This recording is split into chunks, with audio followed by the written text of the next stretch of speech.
कुंडमला में जिन लोगों की मौत हुई है, कुदरती मौत नहीं या बारिश की वजह से या सिर्फ और सिर्फ एक नेचुरल डेथ, ऐसे उनको करार नहीं दिया जा सकता। यहाँ की गवर्नमेंट ने जो बड़ी बड़ी केयरलेस अपनी एटीट्यूड दिखाई है, उसकी वजह से यह मौतें हुई है। मावल कुंडमला में जिस तरह से नदी का पुल गिरा है, यह हादसा हम सभी के लिए बड़ा ही दुखदायी है। किंतु इन सारे हादसे के पीछे की अगर वजह हम देखें तो यहाँ की गवर्नमेंट कितनी केयरलेस होकर काम करती है, इसका एक बड़ा प्रमाण हमें मिलता है।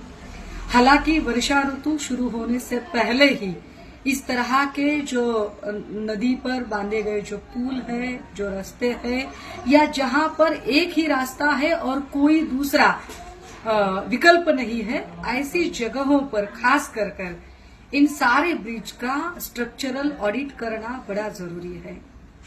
किंतु गवर्नमेंट ने वह स्ट्रक्चरल ऑडिट नहीं किया। खासकर कुंडमला के लोगों ने भी एक नए ब्रिज की मांग की थी और बार बार उन्होंने यह बात एडमिनिस्ट्रेशन को लिखी थी कि हमें नया ब्रिज चाहिए, इस ब्रिज का आप स्ट्रक्चरल ऑडिट कीजिए। लेकिन वहां के स्थानिक विधायक या सांसद, इन लोगों ने यह बात एक तक नहीं सुनी।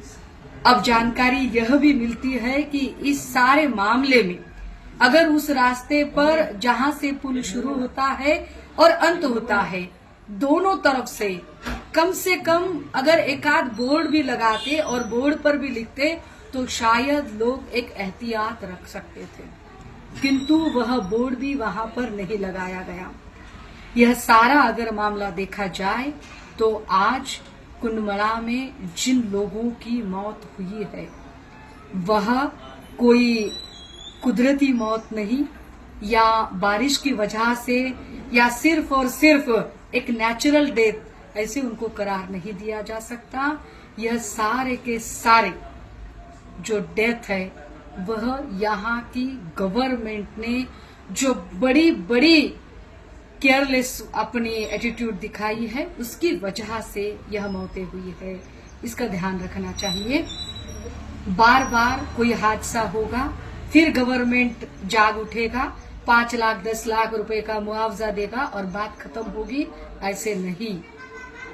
फिर एक बार हादसा होने के बाद वापिस से कुछ बोलना, यह एक अलग बात है, लेकिन हादसा हो ही ना, इसके लिए एहतियात बरतना, यह किसी भी सरकार के लिए बड़ा अहम मुद्दा होता है और हमारी सरकार बस यही एक बात भूल रही है।